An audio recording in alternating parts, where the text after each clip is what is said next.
Salut les amis, on est reparti pour clôturer la défense française avec aujourd'hui un des chapitres les plus importants puisqu'on va réussir à traiter de cavalier D2 ici et de cavalier C3 qui sont des coups très joués avec une seule ligne, la française Rubinstein qui est le fait de prendre en E4 directement. Comme notre adversaire va nous reprendre à chaque fois, on est dans le confort et c'est le choix le plus pertinent à faire quand on est un joueur amateur, plutôt débutant. Il existe beaucoup de lignes hautes qui sont possibles, mais c'est le choix, je vous l'assure, le plus économique et le plus pédagogique si on vous l'explique.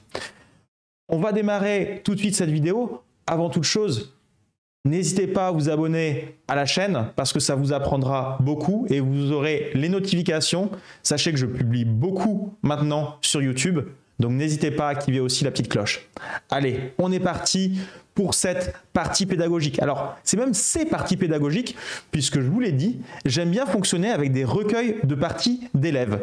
Et c'est ce que je vais vous proposer ici. Alors, je viens de le dire, que l'on joue cavalier C3 ici ou cavalier D2, je prends E4. Et mon adversaire, c'est logique, il va reprendre lui aussi. De toute façon, s'il ne reprend pas, je vais garder mon pion. Et tout de suite, je vois un coup se dégager et pensez-y, c'est le coup C5.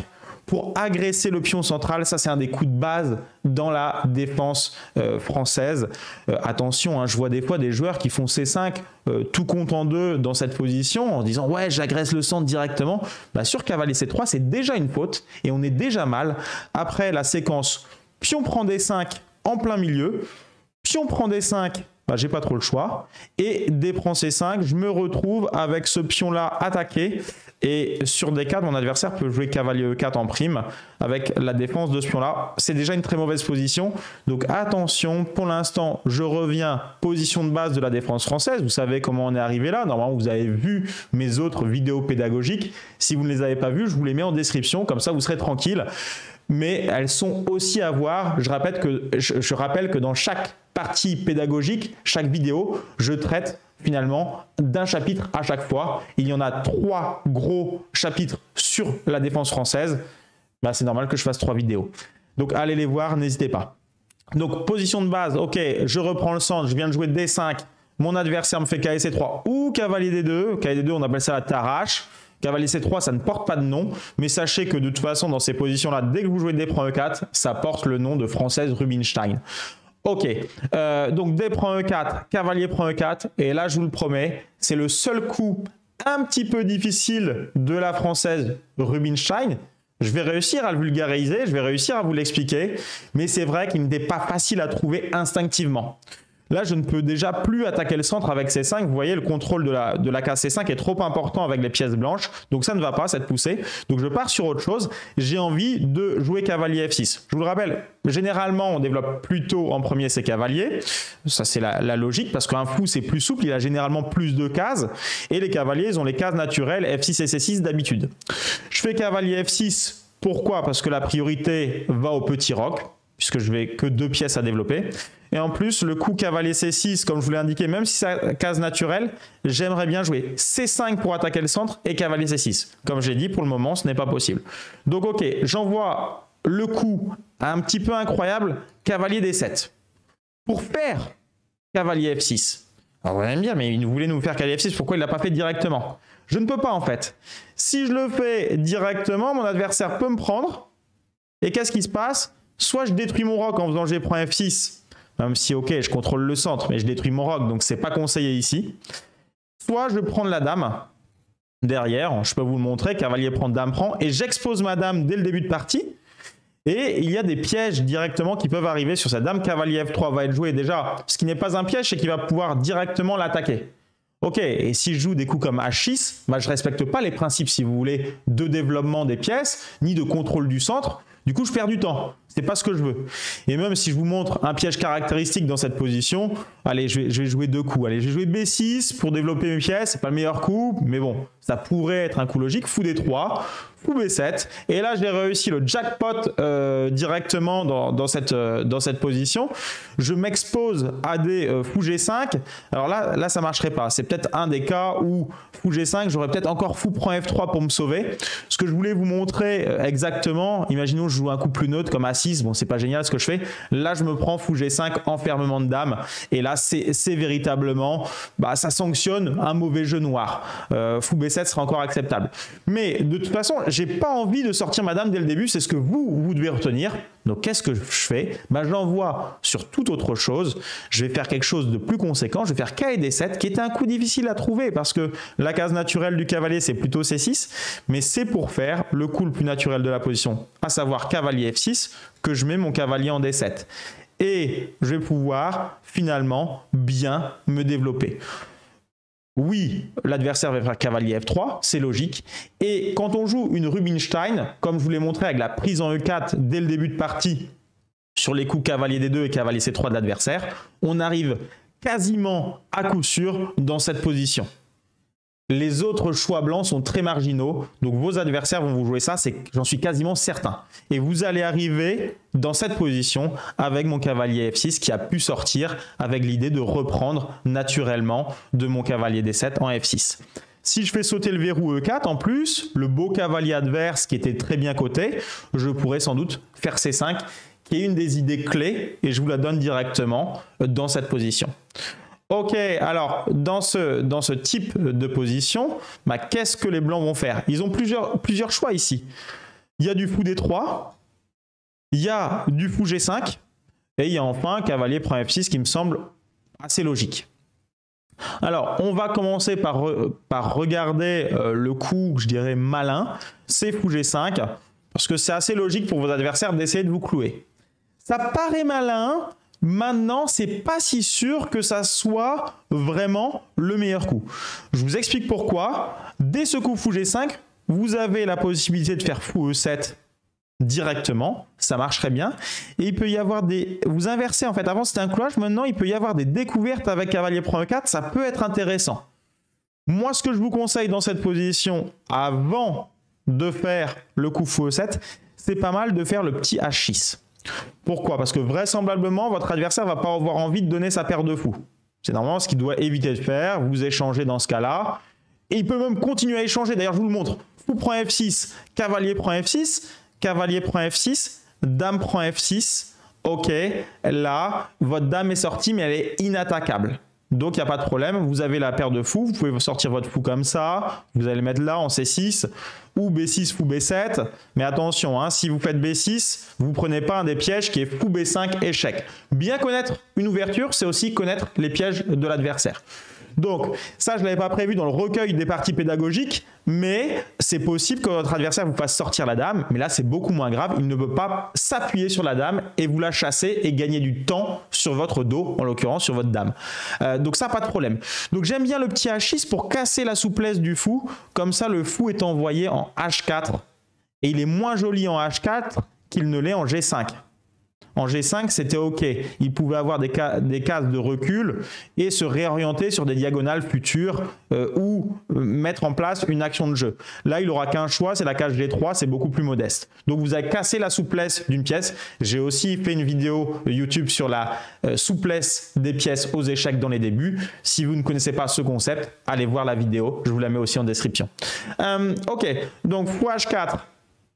Ce serait normal. La fou E7, je casse, comment dirais-je, le clouage, c'est logique, et je menace cavalier prend E4. C'est assez logique qu'ils vous prennent la pièce en F6, et dans ce cas-là, comme d'habitude, je prends toujours du cavalier en règle générale pour laisser mon fou éventuellement passer en D7 puis C6. Je peux aussi le développer, comme j'ai dit, par B6, fou B7. Il devrait, mon fou, se poster sur la grande diagonale, c'est le mieux. Au préalable, roquet, ça vous évitera de prendre des fou B5 échecs. Voilà, c'est assez logique. Parce que sur B6, fou B5, je suis embêté. Si je mets mon fou en D7 et que je comptais faire un fianchetto, ça va pas. Donc j'ai toujours ce coup fou B5 à bien surveiller. C'est pas le seul d'ailleurs, il y en a d'autres. Ok, mon adversaire joue fou D3. Et là, normalement, je vais me faire un petit B6 pour pouvoir mettre en place le fou B7, le fou a déjà bougé, ça serait étonnant qu'il revienne faire fou B5. Dans ce cas-là, j'accepterais de faire fou D7. Pourquoi je fais ça? Là, il y a un piège à connaître. Aucun de mes élèves se l'est pris, mais ça arrive fréquemment dans les parties. Regardez, vous êtes content de vous, vous avez dit, Kevin aime bien qu'on respecte les principes, allez, je fais le petit roc. Je fais le petit roc, ok. Là, votre adversaire joue dame E2. Bon, ok, il veut peut-être faire le grand roc, pourquoi pas. Dans ce cas-là, on sera dans les rocs opposés. Il faudra bien penser la course à l'attaque.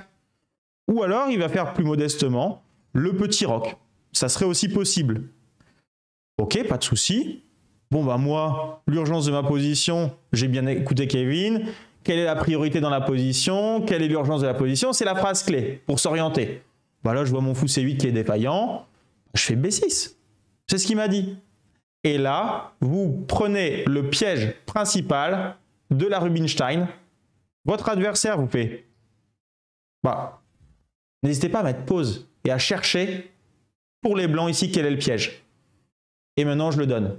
Votre adversaire, il fait fou prend F6. Alors, fou prend F6, c'est un mauvais coup stratégique de donner son fou pour rien sur le cavalier F6. Ça paraît étonnant. Mais attention, il y a une pointe tactique derrière. En jouant le coup B6, donc je reprends du fou, c'est logique. En jouant B6, vous avez activé un rayon laser potentiel sur votre tour. Elle est exposée, cette pièce. Et là, votre adversaire, il vient de faire fou prend F6. Et maintenant, il a Dame E4. Dame E4, ok. Et voilà. Bravo à vous. Excusez-moi. Bravo à vous. Vous avez malheureusement perdu. Voilà, vous avez perdu une tour. Et ce ne sera pas de ma faute. Je voulais montrer le piège. Il faut s'en souvenir. C'est un des dangers. Donc ça, vous le retenez. C'est pas très difficile. C'est pour ça qu'il était préférable d'abord de jouer B6. Comme ça, ok, si votre adversaire fait Dame E2, vous jouez... Ok, fou B7, c'est simple comme tout. Et il n'y aura jamais ce risque de Dame E4, vous allez pouvoir roquer après. B6, avec B6, je suis archi peinard. Voilà. J'avais sélectionné sur cette variante une partie d'un élève qui n'avait pas joué H6 et fou H4, mais c'est grosso modo la même chose. Donc on rentre dans ce cadre des parties pédagogiques, fou D3, regardez ce qui se passe. L'adversaire a décidé de protéger son cavalier E4. Regardez bien, là c'est important. Vous avez une tactique qui marche aussi si le pion est en H6, le fou en H4. Vous faites cavalier prend E4. L'adversaire, il a son fou G5 attaqué, il est obligé de faire fou prend E7. Et là, vous avez deux types de tactiques. Voilà. Avec soit Dame prend E7 qui va gagner un pion avec Dame B4. C'est ce que mon élève avait choisi. Ou alors une sorte de tactique un peu supermarché. J'aurai l'occasion d'y revenir en vidéo. C'est quoi un supermarché? C'est je prends, tu prends, je prends, tu prends, je prends, tu prends. Et à un moment, c'est bien de glisser un coup intermédiaire, par exemple, d'échec, et vous avez gagné la bataille. Là, on va voir, c'est quoi je prends, tu prends? C'est du calcul, du coup. Regardez, je peux faire cavalier prend F2. Puisque mon cavalier était attaqué, bah, je fais un petit coup intermédiaire de cavalier prend F2, je prends un pion. Si mon adversaire reprend avec son roi, je prends maintenant son fou et j'ai fait une bonne affaire. Et vous constatez que j'attaque sa dame, puisque ma dame était elle-même attaquée. Fou prend D8, cavalier prend D1. Et là, je suis hyper content. Mon adversaire me prend quand même fou prend C7, mais j'ai cavalier prend B2. Et mon cavalier va sans doute ressortir par A4. Attention, mon adversaire peut m'empêcher cela avec fou B5. Dans ce cas-là, à vous de vous précipiter sur A6. La position est encore complexe, on est assez loin. Je ne vous demande pas de retenir jusque-là, mais il y a un piège.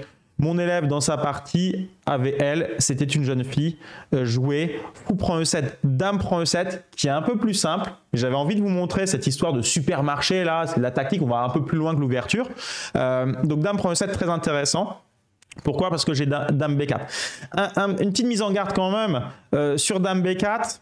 Donc l'adversaire, ok, joue C3, c'est un coup moyen. J'aurais bien vu, si vous voulez, des choses comme Dame D2, vous prenez en B2 et petit roc. Et vous avez quand même un retard de développement, donc faites très attention dans cette position. Sur Dame D2, Dame prend B2, ok. Petit roc, vous avez un gros retard de développement. Je vais mettre ma dame en A3 pour pas me prendre des tours B1 avec tempo. Et après, il faut très vite que je rock et que je m'arrange pour développer les pièces qui sont défaillantes ici. Mais j'ai un pion de plus, donc ça vaut le coup. Maintenant, il va falloir que je me dépêche en termes de développement. Très vite, je devrais faire cavalier F6 pour virer ce fou E4. Voilà, petit roc, cavalier F6. Et après, une fois que le fou n'est plus sur la diagonale, à moi de sortir ce fou comme ça ou comme ça, comme on l'a déjà vu. Mais il va falloir, l'urgence de la position, c'est de sortir ces pièces. Dans la partie, l'élève a obtenu une position extrêmement facile parce que sur Dame B4, C3, Dame prend B2, l'adversaire avait joué le mauvais Dame C1. Puisqu'avec un pion de moins, on n'échange pas les dames. Donc là, l'élève s'était régalé de la dame adverse, puis avait joué cavalier F6, comprenant que le fou E4 gênait la sortie du fou C8. C'est l'urgence de la position. Fou D3, coup très propre, petit roc. On ne s'est pas pressé. J'aurais plutôt joué B6 en règle générale dans ce genre de position. Mais petit roc, ça va très bien. B6, tour F1, fou B7. Et là, je m'arrête là dans cette partie pédagogique. Je peux juste vous dire que l'élève a joué pour tour C8, C5. Et ça suffit bien, ce que l'on a vu là. Vous savez jouer maintenant. Contre un des coups, on est déjà au 15e coup, on est très loin. Mais vous avez vu le piège sur cette variante fou G5. Vous avez vu que vous aviez beaucoup de pièges à base de fou E7 et cavalier prend E4. Pour rappel, si votre adversaire sur fou E7 vous prend, bah vous prendrez avec votre cavalier et vous jouerez pour C5.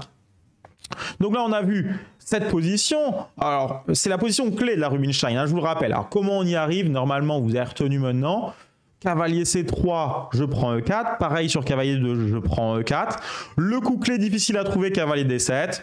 Cavalier F3, cavalier F6, pas de souci. Et on est dans la position clé. Là, je sais qu'il y a encore fou D3 et cavalier prend F6 à regarder. Allez, pourquoi pas cavalier prend F6? Bah, qu'est-ce que je fais? Cavalier prend F6 aussi. Coup D3, et je vous en ai parlé dans d'autres variantes et ça marche très bien ici. Le coup clé que vous devez retenir, la clé de la Rubinstein, c'est que vous êtes jaloux du centre ennemi. Vous avez ce fou C8 un petit peu en retard, donc un jour il faudra faire B6, fou B7 ou fou D7, fou C6, ok. Mais surtout, dans les ouvertures, en priorité, il faut s'intéresser au centre et du coup vous me balancez un énorme C5 le plus vite possible. Si votre adversaire vous développe avec D prend C5, vous faites vous prend C5 et vous êtes content. Je vous montre là encore une partie d'élèves qui a continué par petit roc. Petit roc, c'est un coup malin. Vous prenez en D4 pour dégommer le centre, cavalier prend D4, et là, vous n'allez pas vous prendre quand même le piège thématique de la défense française. Normalement, vous savez, votre adversaire ne vous donne pas des pièces comme ça. Sur dame prend D4, et je l'ai déjà montré dans la vente d'avance, si vous avez vu la partie pédagogique sur la vente d'avance, si vous n'avez pas vu, elle est dans la description. Là, sur dame prend D4, fou B5, échec. Là, je vous le montre, je ne vous le fais pas chercher, vous devez le connaître. Ça connaître par cœur, ça.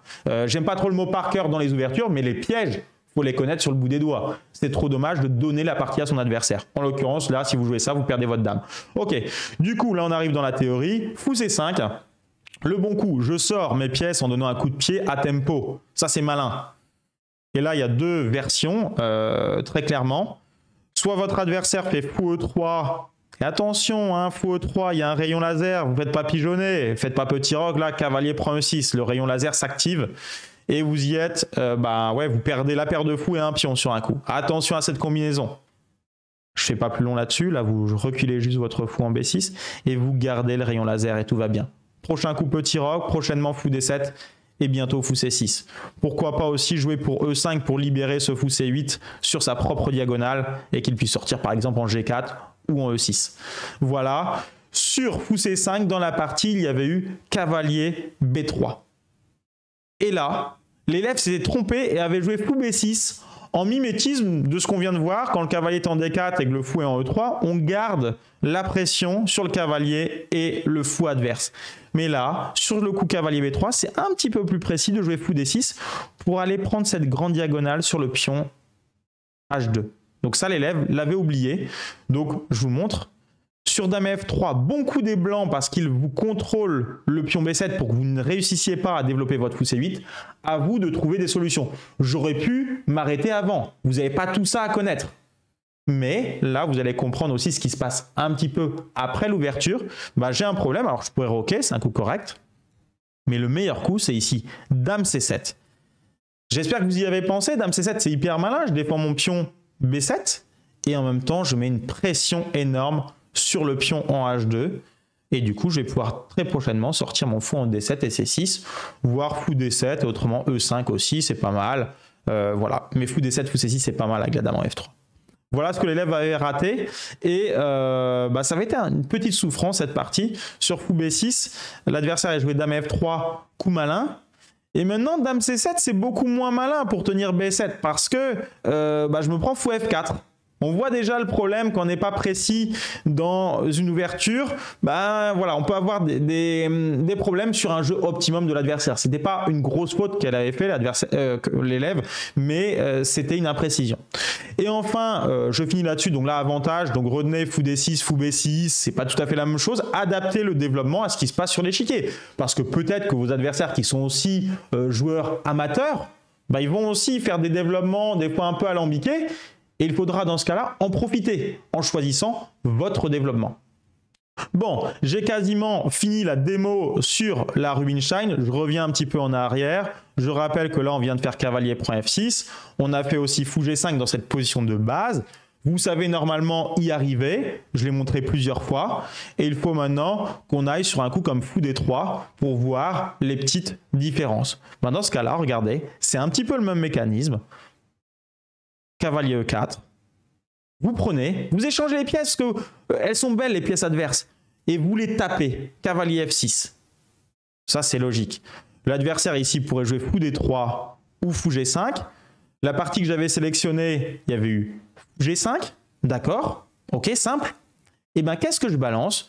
Je balance un énorme C5, parce que c'est vraiment l'identité de la position.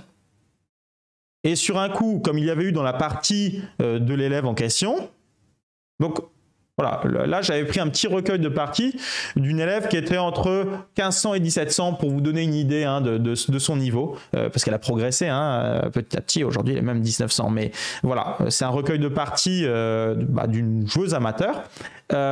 Et sur des prends C5, là qu'est-ce que je fais? Et c'est pas ce qu'elle avait fait, elle avait dame A5 pour récupérer le pion, c'était correct. Mais c'était plus logique pour moi de faire dame prend D1 et je l'avais annoté, tour prend D1 et fou prend C5. Pour rentrer dans la finale avec ce fou E4 qui se fait taper dessus.